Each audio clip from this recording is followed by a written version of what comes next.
चालू करायचं का सुचेता?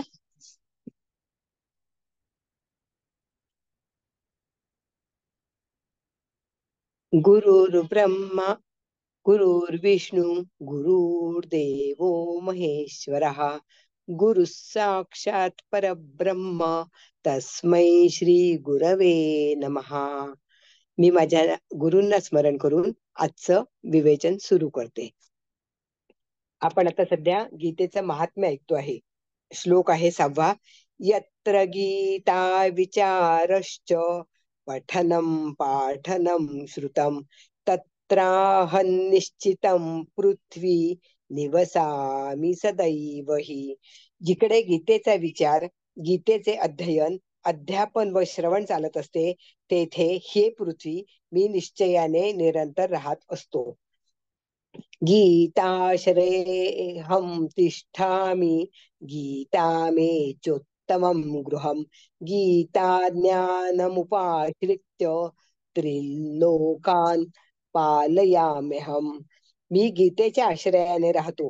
गीता हेच माझे उत्तम गृह आहे आणि गीता ज्ञानाचा आश्रय करूनच मी त्रैलोक्याचे पालन करीतो.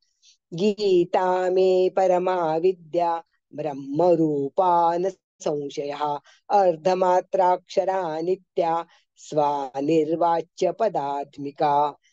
गीता ही माझी श्रेष्ठ ब्रह्मरूपिणी विद्या आहे. ती अविनाशी अर्धमात्रा रूपिणी असून नित्य व निर्वाच्य पदात्मिका आहे. चिदानंदेन कृष्णेन प्रोक्ता स्वमुखतोऽर्जुनं वेदत्रयी परानंदा तत्वार्थ ज्ञान संयुता. शिवाय चिदानंद स्वरूप श्रीकृष्णाने ती अर्जुनाला स्वमुखाने सांगितली आहे. ती ऋग्वेद, यजुर्वेद, सामवेद रूपिणी परमानंद स्वरूप व तत्वज्ञानाने भरलेली आहे. योष्टादश जपो नित्यं नरो निश्चल मानसः ज्ञान सिद्धींस लभते ततो याती परमपदम. जो मनुष्य निश्चल मनाने नेहमी 18ही अध्याय म्हणतो त्याला ज्ञान सिद्धीचा लाभ होऊन परमपद प्राप्त होते. आता आपलाचा श्लोक आहे 11वा. 11व्या श्लोकात आता भगवान श्रीकृष्ण अर्जुनाशी बोलतात आहे, त्याला ते उपदेश करतात आहे. कारण की अर्जुनाला शोकनिवृत्तीचा उपदेश करण्यासाठी भगवंत म्हणतात की आता याला मी समजावून सांगण्याची गरज आहे, म्हणून त्यांनी आता सुरुवात केलेली आहे. अशोच्यानन्वशोचस्त्वं प्रज्ञावादांश्च भाषसे गतासु न गतासूश्च नानुशोचन्ति पंडिताः. जेव्हा मनुष्य संसारातील पाणी पदार्थांचे 2 विभाग करतो तेव्हा त्याला शोक होतो.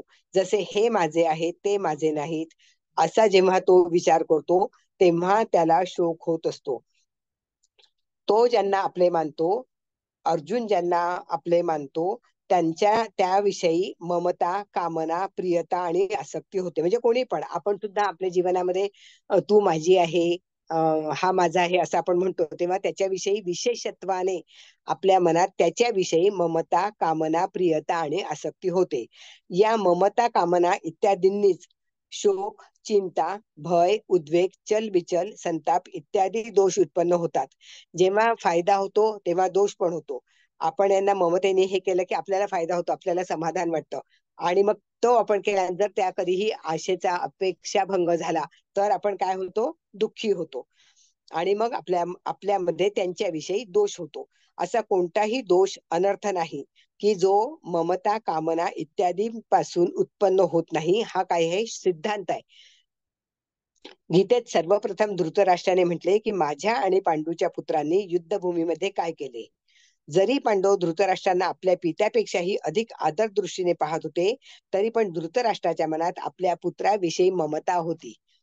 म्हणून त्यांचा आपल्या पुत्राविषयी आणि पांडवांविषयी भेदभावपूर्वक पक्षपात होता की हे माझे आहेत, हे माझे नाहीत. म्हणून ते सर्वांना स्वजन म्हणत होते. धृतराष्ट्राच्या ममतेसारखी नव्हती.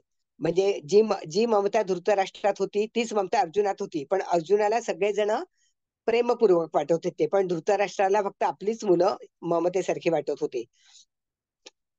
अर्जुनात धृतराष्ट्रासारखा पक्षपात नव्हता, म्हणून ते सर्वांना स्वजन म्हणत होते. दृष्ट्वे मम स्वजनं, आणि दुर्योधन इत्यादींनाही स्वजन म्हणत होता. स्वजनन ही कथा न्हत्वा सुखीन श्याम माधव. याचं तात्पर्य काय आहे? अर्जुनाची संपूर्ण कुरुवंशाविषयी ममता होती आणि त्या ममतेमुळेच त्यांच्या मृत्यू संबंधीच्या कल्पनेने अर्जुनाला शोक होत होता. हा शोक नाहीसा होण्यासाठी भगवंतांनी अर्जुनाला गीतेचा उपदेश केला. गीतेच्या शेवटी भगवंत या शोकास अनुचित दर्शवून म्हणतात की तू केवळ माझाच आश्रय घे आणि शोक करू नको. मा शुचहा. कारण संसाराचा आश्रय घेण्यानेच शोक होतो आणि अनन्य भावाने माझा आश्रय घेतल्यास तुझे शोक चिंता इत्यादी सर्व नष्ट होतील. म्हणजे तू मला शरण घे, तू माझ्यावर विश्वास ठेव, म्हणजे तुला युद्धात कोणी तुझ्याकडनं मारलं गेलं तरी पण तुला शोक होणार नाही किंवा तू करून घेऊ नकोस. अशोच्यानन्व शोचस्तम. केवळ संसारात दोन पदार्थ आहेत, सत आणि असत, शरीरी आणि शरीर. दोन्हीपैकी शरीरी तरी अविनाशी आहे. शरीरी जो आहे तो अविनाशी आहे, म्हणजे तो नाश पावत नाही. आणि हे जे आपलं शरीर आहे, हे शरीर विनाशी आहे. हे दोन्हीही शोक करण्यालायक नाहीत. म्हणजे आपण शरीरीत आपल्याला दिसत नाही, त्याचा आपण शोक करू नाही आणि एखाद्या व्यक्तीचा किंवा एखाद्या शरीराचा सुद्धा शोक करण्याची गरज नाही. अविनाशी तर कधी विनाश होत नाही, म्हणून त्याविषयी शोक होणे संभवत नाही. आणि विनाशीचा विनाश होतच असतो, तो एक क्षण सुद्धा स्थायी रूपाने राहत नाही, म्हणून त्याविषयी शोक करणे संभवत नाही. तात्पर्य हे आहे की शरीर आणि शरीरी कोणाविषयी शोक होऊ शकत नाही. शोक होण्यात तर केवळ अविवेकच आहे, म्हणजे मूर्खपणा आहे. मनुष्यासमोर जन्मणे, मरणे, लाभ, हानी इत्यादी रूपात जी काही परिस्थिती प्राप्त होते ती प्रारब्धाने अर्थात आपण केलेल्या कर्माचे फळ आहे.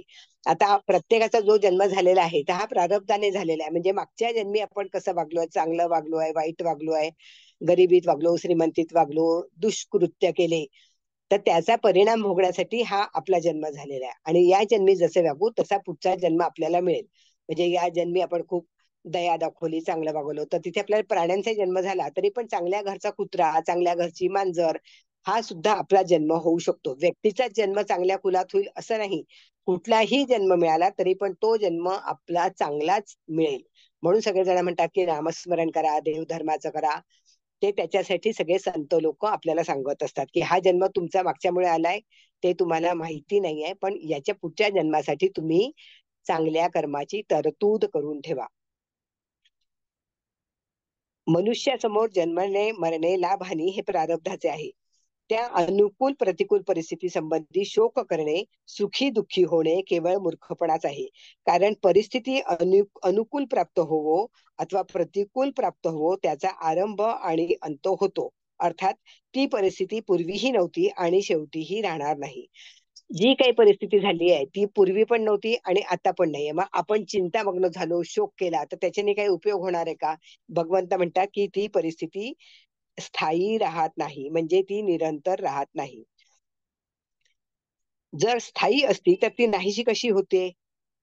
म्हणजे आता हा पूर आला, पाऊस आला, पण तो पूर ओसरला, तर तो पूर पूर राहिला नाही. मग आपण जे शोक चिंता केली, ठीक आहे, दुःख झालं, शोक चिंता केली, पण आपण सतत शोकमग्न राहिलो की नाही पूर आलेला आहे, पण तो जेव्हा ओसरायचा आहे तेव्हाच तो ओसरतो आणि नाहीशी होते, तर तिला स्थायी कसे म्हणता येईल? कारण की हे जे आहे हे स्थायी नाहीये. हा जो पूर होता हा स्थायी नाहीये, म्हणजे ती नाहीशी होते. अशा क्षणाक्षणाला नाहीशी होणाऱ्या अनुकूल प्रतिकूल परिस्थितीविषयी हर्ष शोक करणे, सुखी दुःखी होणे केवळ मूर्खपणा आहे. प्रज्ञा वादांश भाषते. एकीकडे तर तू पांडित्याच्या गप्पा मारतो आणि दुसरीकडे शोकही करीत आहेस, म्हणून तू केवळ गप्पाच मारित आहेस. वास्तविक तू शहाणा नाहीस, कारण जे शहाणे असतात ते कोणासाठीही कधीही शोक करीत नाही. पण आता असं आहे की आपण जर शोक नाही केला तर लोक म्हणतात की यांना हृदय नाही आहे, दगडाचं हृदय आहे, यांना काहीच दुःख होत नाही. लोक असे पण बोलतात आणि लोक तसे पण बोलतात.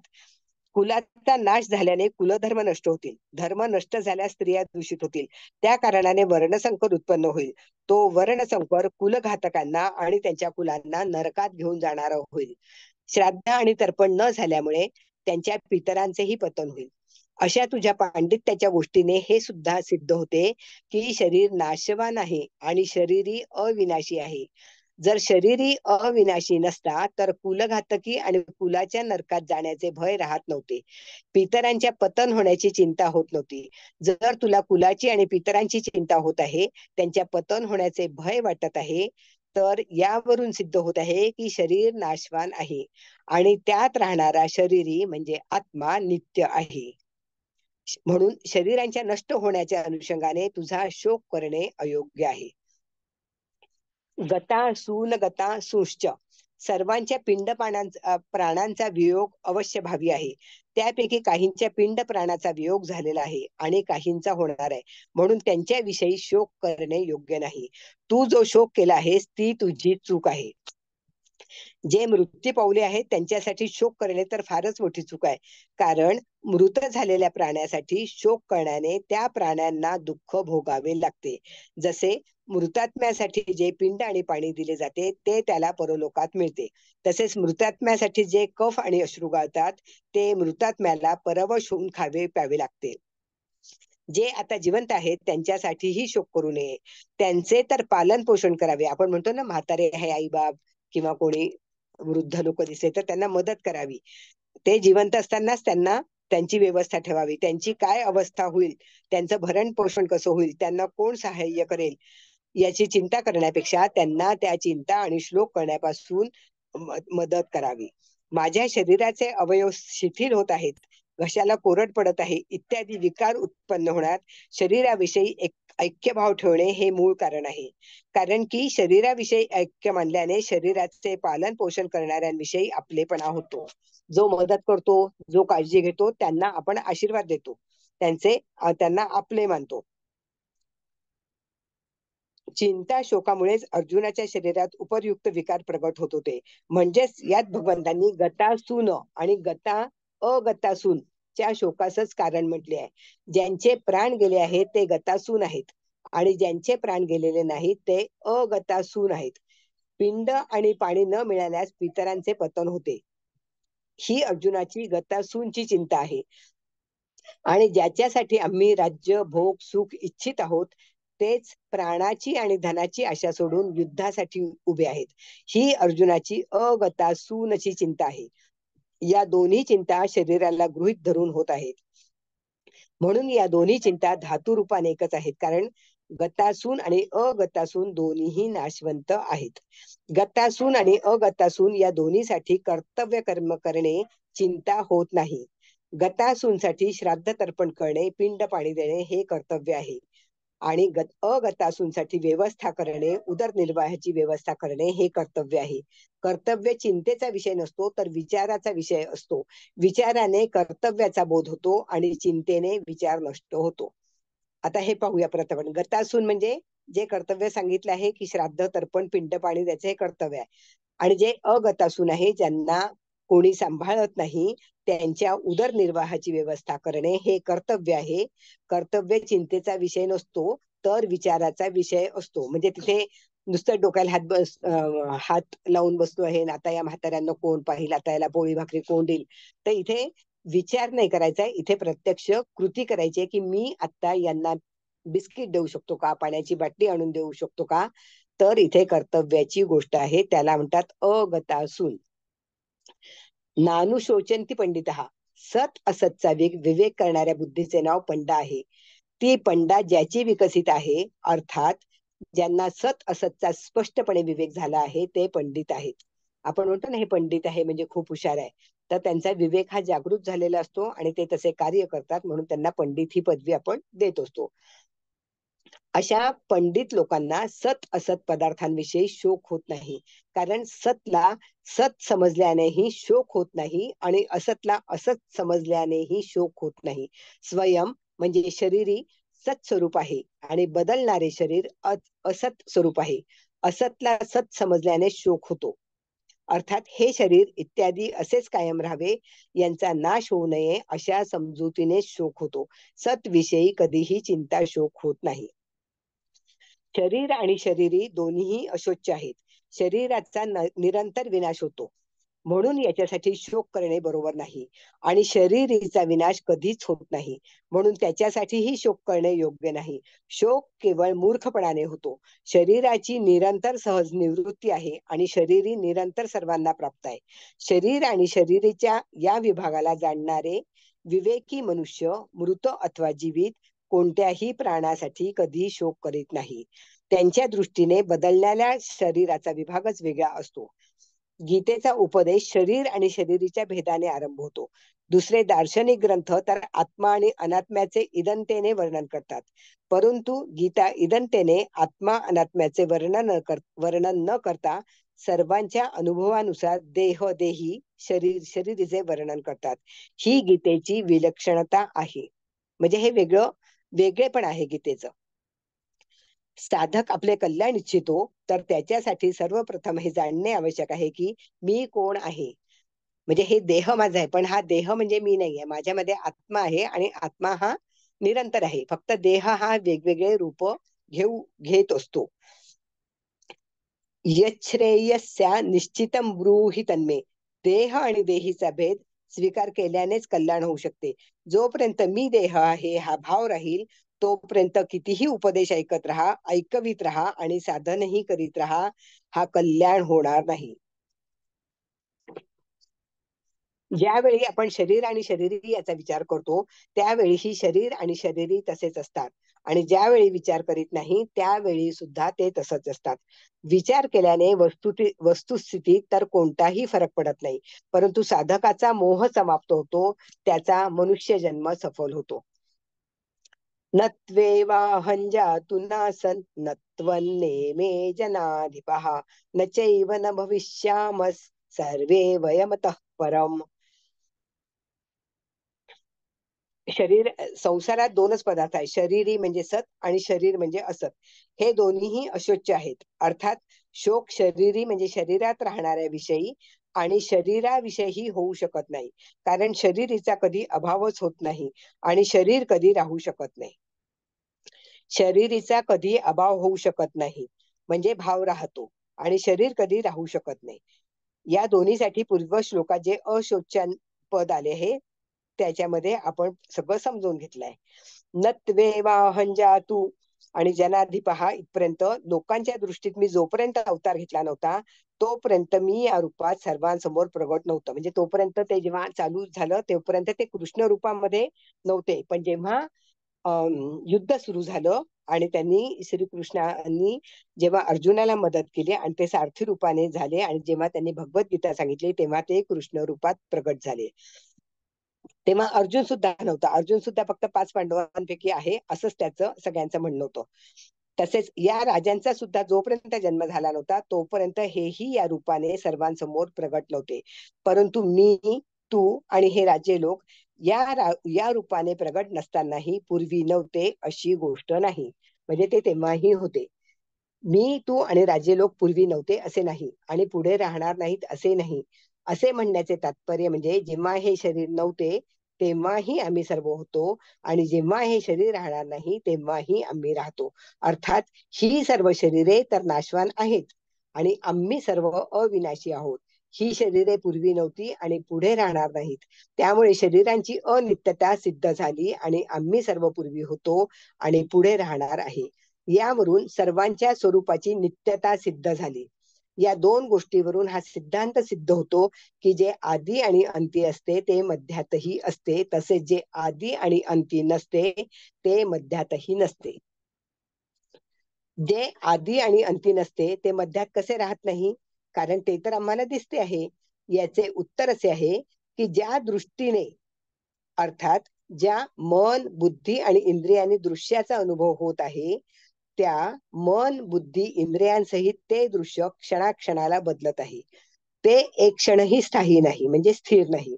असे असूनही जेव्हा स्वयं म्हणजे शरीरी दृश्याशी तादात्म्य करून घेतो तेव्हा तो द्रष्टा अर्थात पाहणारा होतो. जेव्हा पाहण्याचे साधन आपण कशा कशाने पाहतो, मन बुद्धी आणि इंद्रिये, आणि दृश्य काय, मन बुद्धी इंद्रियांचे विषय हे साधन आहे. मन बुद्धी इंद्रिय ही साधन आहे आणि दृश्य काय आहे, मन बुद्धी इंद्रियांचे विषय. हे सर्व एक क्षण सुद्धा स्थायी नाहीत. म्हणजे जे इंद्रियांचे विषय म्हणजे आपण ज्या दृष्टीने पाहतो ते म्हणजे दृश्य. तात्पर्य काय आहे, दृश्य आणि दर्शन यांच्या संबंधानेच द्रष्ट्याला पाहणाऱ्याची संज्ञा होते. म्हणजे की तो पाहतोय म्हणजे तो कोण आहे, द्रष्ट आहे.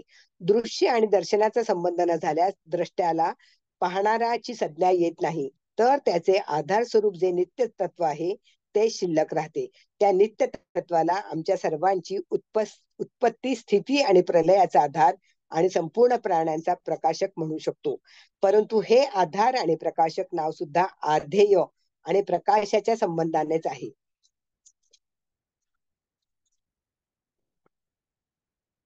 भूतकाल आणि भविष्यकालची घटना जितकी दूर दिसते तितकेच दूर वर्तमानही आहे.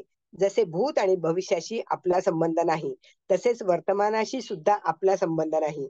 जर सहसंबंधच नाही तर मग भूत, भविष्य आणि वर्तमान यात काय फरक झाला? हे तिन्ही कालाच्या अंतर्गत आहे, परंतु आपले स्वरूप कालातीत आहे. कालाचा तर खंड होतो, परंतु स्वरूप म्हणजे सत्ता अखंड आहे. शरीराला आपले स्वरूप मानल्यानेच भूत, भविष्य आणि वर्तमान यात फरक दिसतो. वास्तविक भूत, भविष्य आणि वर्तमान विद्यमान नाहीच. अनेक युग बदलून गेले तरीही शरीरही बदलत नाही. तो जसाच्या तसाच राहतो, कारण तो परमात्माचा अंश आहे. परंतु शरीर बदलत राहते, ते एक क्षणही स्थिर राहत नाही. म्हणजे आपण तोच आहे, आपला आत्मा तो आहे, पण आपण वेगवेगळ्या शरीरामध्ये प्रवेश करतो आणि तो जसा जन्म आहे त्याप्रमाणे आपण तितके दिवस पृथ्वीवर स्थिर असतो. देहिनोऽस्मिन् यथा देहे कौमारै यौवने जरा तथा देहांतरप्राप्तिर्धीरस्तत्र न मुह्यति. शरीर धारण करण्याच्या शरीरात प्रथम बाल्यावस्था येते, नंतर तारुण्य येते, त्यानंतर म्हातारपण येते. तात्पर्य काय आहे की शरीर कधीही एकाच वयामध्ये स्थिर राहत नाही. शरीर हे आपलं 3 अवस्थांमध्ये बदलत असतं, त्याच्यामध्ये निरंतर परिवर्तन होत असते. येथे शरीर धारण करणाऱ्याच्या शरीरामध्ये असे म्हणण्याने सिद्ध होते की शरीर वेगळे आहे आणि शरीरही वेगळे आहे. शरीरी द्रष्टा आहे आणि शरीर दृश्य आहे, कारण की शरीर पाहत म्हणजे द्रष्टा, द्रष्टा म्हणजे पाहणे. म्हणून शरीरात बालकपणा इत्यादी अवस्थांचे जे परिवर्तन आहे ते परिवर्तन शरीरीमध्ये नाही. तथा देहांतर प्राप्ती म्हणजे जसे शरीराच्या कुमार, युवा इत्यादी अवस्था होतात, तसे देहांतरची अर्थात दुसऱ्या शरीराची प्राप्ती होते. जसे स्थूल शरीर बालपणानंतर तरुण आणि तरुणानंतर वृद्ध होते, तर या अवस्थांच्या परिवर्तनाविषयी कोणी शोक करत नाही. तसेच शरीरी एका शरीरातून दुसऱ्या शरीरात जातो, तर याविषयी शोक व्हावयास नको. मग आपण का आपल्याला वाईट वाटतं की अरे तो मला सोडून गेला, अरे तो चांगला होता. तो खरं तर स्थिर आहे, फक्त त्याने तो वस्त्र बदललेलं आहे, म्हणजे या वस्त्रातून तो दुसऱ्या वस्त्रामध्ये त्याचं स्थलांतर झालेलं आहे. जसे स्थूल शरीराचे अस्तित्व असतानाच कुमार, युवा इत्यादी अवस्था येतात, तसे सूक्ष्म आणि कारण शरीराचे अस्तित्व असतानाच देहांतराची प्राप्ती होते. स्थूल शरीर असतानाच कौमार्य इत्यादी अवस्थांचे परिवर्तन होत असते. ही तर स्थूल दृष्टी आहे. सूक्ष्म दृष्टीने पाहिले तर अवस्थेप्रमाणे स्थूल शरीरही परिवर्तन होत असते. बाल्यावस्थेत जे शरीर असते ते वृद्ध अवस्थेपर्यंत टिकत नाही, कारण शरीरातही क्षणाक्षणाला परिवर्तन होत असते, जे देहांतर रूपाने स्पष्टपणे दिसून येते. या ठिकाणी एक शंका येऊ शकते की स्थूल शरीराच्या अवस्था बदलल्यावर तर त्याचे ज्ञान होते, पण शरीरांतरांची प्राप्ती झाल्यानंतर पूर्वीच्या शरीराचे ज्ञान का राहत नाही? मग आपल्याला आठवण का होत नाही की अरे माझं पूर्वी कुठलं शरीर होतं? पण आपल्याला पूर्वजन्माचं काहीही आठवत नाही. पूर्व शरीराचे ज्ञान न राहण्यात कारण असे आहे की मृत्यू आणि जन्माच्या वेळी फार भयंकर कष्ट होतात. त्या कष्टामुळे बुद्धीत पूर्वजन्माची स्मृती राहत नाही. म्हणजे आपण इतके कष्टप्रद होतो मरताना की आपण पूर्वी कसे होतो किंवा आपण इतके वर्ष जगलो, तर याचं आपल्याला स्मृती राहत नाही. जसे लखवा झाला असता अधिक वृद्धावस्था झाली तर बुद्धीत पूर्वीसारखी स्मृती राहत नाही. तसेच मृत्यू काळात तथा जन्म काळात फार मोठा धक्का बसल्याने पूर्वजन्माचे ज्ञान राहत नाही. परंतु ज्याच्या मृत्यूत असे कष्ट होत नाहीत, अर्थात शरीराच्या अवस्थांतराच्या प्राप्तीसारखी सहजच देहांतरची प्राप्ती झाली, तर त्याच्या बुद्धीत पूर्वजन्माची स्मृती राहू शकते. पण हे फार कमी जणांना स्मृती येते, सगळ्यांना येत नाही. आता विचार करा की जसे अवस्थांतरांच्या प्राप्तीत ज्ञान होते, तसे ज्ञान देहांतराच्या प्राप्तीत होत नाही, परंतु मी आहे या सत्तेचे ज्ञान तर सर्वांना राहते. जसे गाढ झोपेत आपले काहीही ज्ञान नसते, पण जागे झाल्यावर मनुष्य म्हणतो की अशी गाढ झोप लागली की मला काहीही भान नव्हते. तर काहीही भान नव्हते याचे ज्ञान तर आहेच. झोपण्यापूर्वी मी जो होतो तोच मी जागे झाल्यानंतर आहे. तर सुषुप्तीच्या वेळीही मी तोच होतो. अशा प्रकारे आपल्या सत्तेचे ज्ञान अखंड रूपाने निरंतर राहत असते. शरीर कधी एक रूप राहत नाही आणि सत्ता कधी अनेक रूप होत नाही. शरीर जन्मापूर्वीही नव्हते आणि मेल्यानंतरही राहणार नाही. तसेच वर्तमानही प्रत्येक क्षणाला मरत आहे. वास्तविक गर्भात येताच शरीराच्या मृत्यूचा क्रम सुरू होतो. म्हणजे तेच बाल्यावस्था, युवावस्था, वृद्धावस्था आणि वृद्धावस्था झाल्यावर देहांतरावस्था होते. देहांतरावस्था म्हणजे दुसऱ्या शरीरामध्ये आपला आत्मा जातो. शरीर विभाग आणि सत्ता विभाग यांना वेगवेगळे जाणणारा तत्वज्ञ पुरुष कधी कोणत्याही अवस्थेत मोहित होत नाही. जीव सत्वाच्या कर्माचे फल भोगण्यासाठी अनेक योनीत जातो. नरक आणि स्वर्गात जातो. असे केवळ म्हणण्याने सिद्ध होते की 84 लक्ष योनी सुटतात. स्वर्ग आणि नरक सुटतात, परंतु स्वयं शरीरी तोच राहतो. योनी बदलतात, जीव बदलत नाही. जीव एकच राहतो, म्हणूनच तर तो अनेक योनीत अनेक लोकात जात असतो. जन्मणे आणि मरणे आपला धर्म नाही, तर तो शरीराचा धर्म आहे.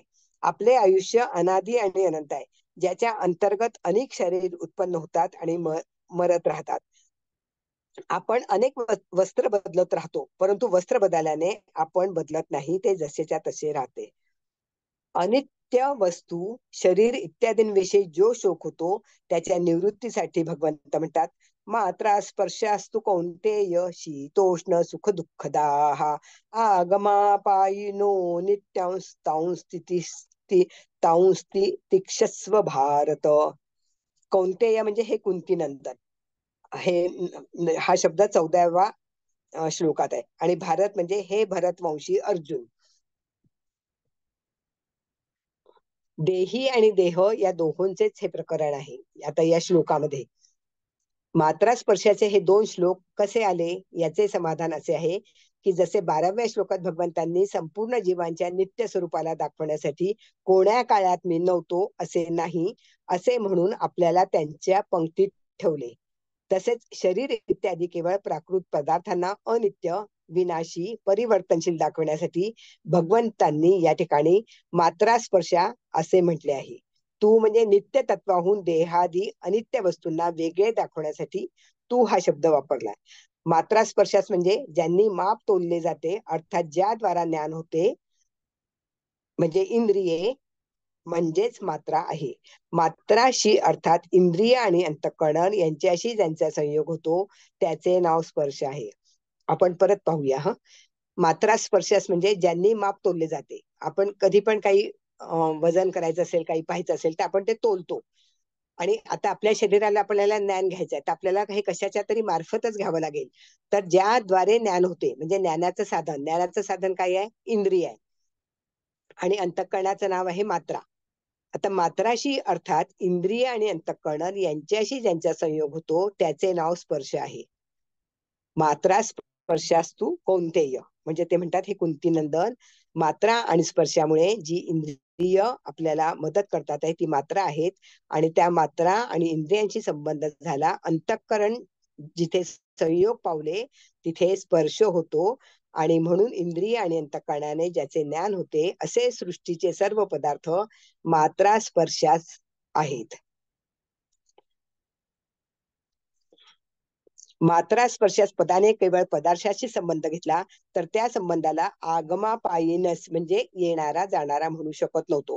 कारण संबंधाची स्वीकृती केवळ अंतःकरणात न होता स्वयं मध्ये, अहम मध्ये होते. स्वयं नित्य आहे म्हणून जी स्वीकृती होते तीही नित्यासारखीच होते. स्वयं जोपर्यंत त्या स्वीकृतीला सोडत नाही तोपर्यंत ती स्वीकृती जशीच्या तशीच राहते. अर्थात पदार्थाचा वियोग झाल्यावरही पदार्थ नसतानाही त्या पदार्थाशी संबंध कायम राहतो. जसे आता उदाहरण पाहू, एखादी स्त्री विधवा झाली अर्थात तिचा पतीशी कायमचा वियोग झालाय, परंतु 50 वर्षानंतरही जर कोणी कोणाला म्हणत असेल ही अमुकची पत्नी आहे तर तिचे कान तिकडे दाव घेतात, कारण की तिला तिच्या नवऱ्यामुळे ओळखलं जात आहे. यावरून हे सिद्ध होते की त्या बाईचा पतीच्या न राहण्यावरही त्याच्याशी मानलेला संबंध सर्व काळ कायम राहतो. या दृष्टीने त्या संबंधाला येणारा आणि जाणारा म्हणता येत नाही. म्हणून येथे मात्रा स्पर्शास या पदाने पदार्थाचा संबंध न घेता केवळ पदार्थ घेतले आहेत. शीतोष्ण सुख दुःखदाहा, येथे शीत आणि उष्ण शब्द अनुकूलता आणि प्रतिकूलतेचे वाचक आहेत. जर यांचा अर्थ थंडी आणि उष्णता घेतला तर हे केवळ त्वचेचेच विषय होतील आणि एकदेशीय होतील. म्हणून शीतचा अनुकूलता आणि उष्णचा अर्थ प्रतिकूलता घेणे ठीक आहे. सर्व पदार्थ अनुकूल आणि प्रतिकूल द्वारा सुख दुःख देणारे आहेत आणि ज्याची आम्ही अपेक्षा करतो अशी अनुकूल वस्तू, व्यक्ती, परिस्थिती, घटना, देश, काळ इत्यादींच्या मिळण्याने सुख होते आणि जे आम्हाला नको असते अशी प्रतिकूल वस्तू, व्यक्ती, परिस्थिती इत्यादींच्या मिळण्याने दुःख होते. म्हणजे आपल्याला जर आपल्या आनंदासाठी काही गोष्ट करायची असेल आणि जर आपल्याला सगळं छान मिळालं म्हणजे वस्तू, व्यक्ती, परिस्थिती, घटना, तर त्याच्याने आपल्याला सुख मिळतं. वा वा वा, आजचा दिवस किती चांगला गेला, आज मला सगळं माझ्या मनासारखं मिळालं. आणि जर ही परिस्थिती प्रतिकूल झाली आणि आपल्याला काहीच नाही मिळालं तर आपल्याला तीच गोष्ट दुःखदायक वाटत असते. वास्तविक पाहिले तर या पदार्थांमध्ये सुख दुःख देण्याचे सामर्थ्य काहीही नाही. मनुष्य यांच्याशी संबंध जोडून यात अनुकूलता आणि प्रतिकूलतेची भावना करून घेतो, ज्यामुळे हे पदार्थ सुख दुःख देणारे दिसतात. म्हणून भगवंतांनी याने सुख दुःखदा आगमापायीना म्हणजे सर्व पदार्थ आधी अंत असणारे, उत्पत्ती विनाशशील आणि येणारे जाणारे आहेत. ते कायमचे राहणारे नाहीत, कारण ते उत्पत्तीपूर्वी नव्हते आणि नष्ट झाल्यानंतरही राहणार नाहीत. म्हणून ते आगमापायी आहेत. केवळ पदार्थच अनित्य परिवर्तनशील नाहीत, तर ज्या पदार्थांची त्यांचे ज्ञान होते आणि अंतःकरण देखील परिवर्तनशील आहेत. त्यांच्या परिवर्तनाला कसे समजून घ्यावे? आता याचं उदाहरण दिलंय. जसे दिवसात काम करता करता सायंकाळी इंद्रिये इत्यादींमध्ये थकावट येते, थकून जातो आपण, आणि सकाळी तृप्तीपूर्वक झोप घेतल्याने ते ताजेतवाने येते. ते मात्र आपले सायंकाळपर्यंत आपण अनित्य आपले शरीर राहत नाही. म्हणून पुन्हा झोप घ्यावी लागते, म्हणजे रात्र होते, आपण झोप घेतो, विश्रांती घेतो, जेणेकरून इंद्रियांची थकावट दूर होते आणि ताजेतवानेपणाचा अनुभव येतो. जसे जागृत अवस्थेमध्ये क्षणाक्षणाला थकावट येत राहते, तसेच झोपेत क्षणाक्षणाने ताजेतवानेपणा येत राहतो. यावरून सिद्ध होते की इंद्रिये इत्यादी क्षणाक्षणाला परिवर्तन होत असते. शरीर कधी एक रूप राहत नाही, प्रत्येक क्षणाला बदलत राहते. तसेच इंद्रिये, मन, बुद्धीद्वारा ज्यांचे ज्ञान होते ते संपूर्ण सांसारिक कृती कधीही एक रूप राहत नाही. आवाज येतो?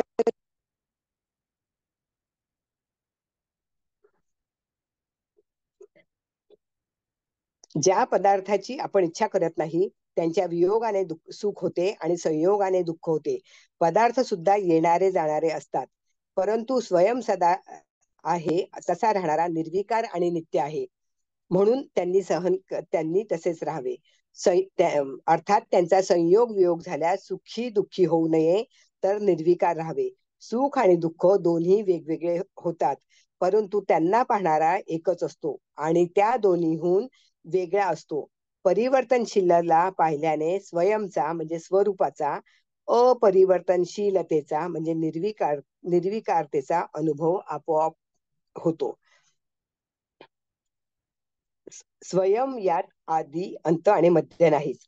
अवस्था कधी एक रूप राहत नाही आणि स्वयं कधी अनेक रूप होत नाही. जे दिसते ती ही अवस्था आहे आणि जी पाहणारी बुद्धी आहे ती ही अवस्था आहे.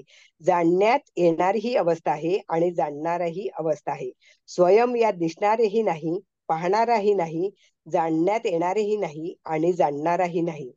हे दिसणारे, पाहणारे इत्यादी सर्व अवस्थेच्या अंतर्गत आहे. मात्रा स्पर्शाच्या तितिक्षेविषयी म्हटले. आता तितिक्षा म्हणजे काय होईल, त्याच्याने काय होईल हे आपण या श्लोकात पाहूया. यन यन हि न व्यथन्ते ते पुरुषं पुरुषर्षभ सम दुःख सुखं धीरं सोऽमृतत्वाय कल्पते.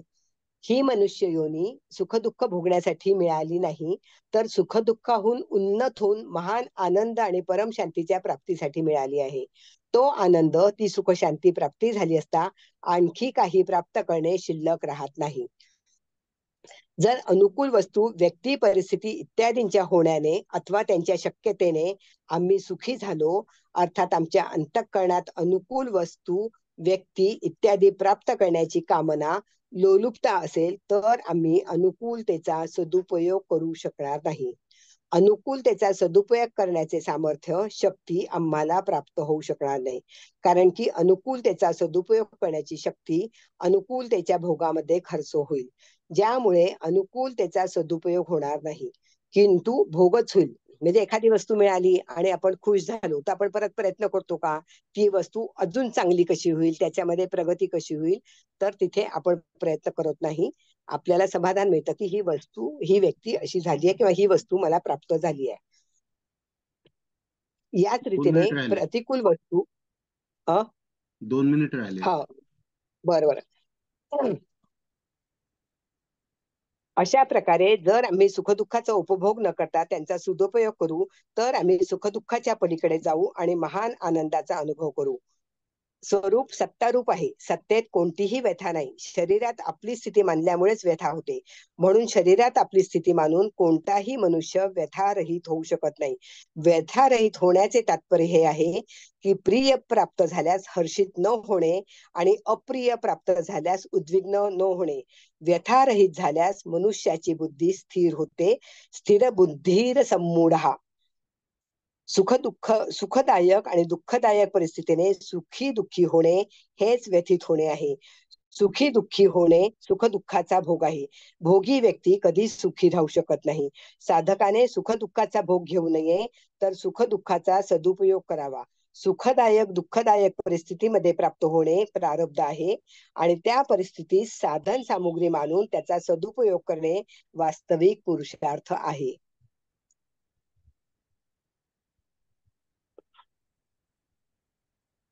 वासंतीताई, तुम्ही पॅरेग्राफ बदललात किंवा परिशिष्ट भाव वाचायला तर सांगा ना, आम्हाला सापडायला पाहिजे ना ते.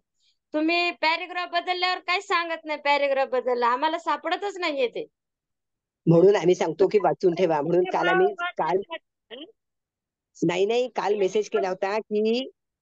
मेसेज केला होता की आधी सगळं वाचून ठेवा, म्हणजे तुम्हाला पटकन कळेल की अहो, कुठे काय वाचून चालू आहे. ठेवलंय, पण तुमच्या स्पीड आता जर तुम्ही बदललं की सांगा. आता मी परिशिष्ट भाव वाचतोय किंवा पॅरेग्राफ हा बदलला, कारण बरं बरं. आता तुम्ही वाचायला आम्ही त्या स्पीडनं पाहत बसतो, तर आम्हाला पुढचं वाचलं समजत नाही. तुम्हाला लक्षात आहे ना आता कुठून वाचणार आहेत. हो आम्हाला थोडंच नाही माहित आहे तुम्ही कुठून सुरू करणार आहेत वाचन.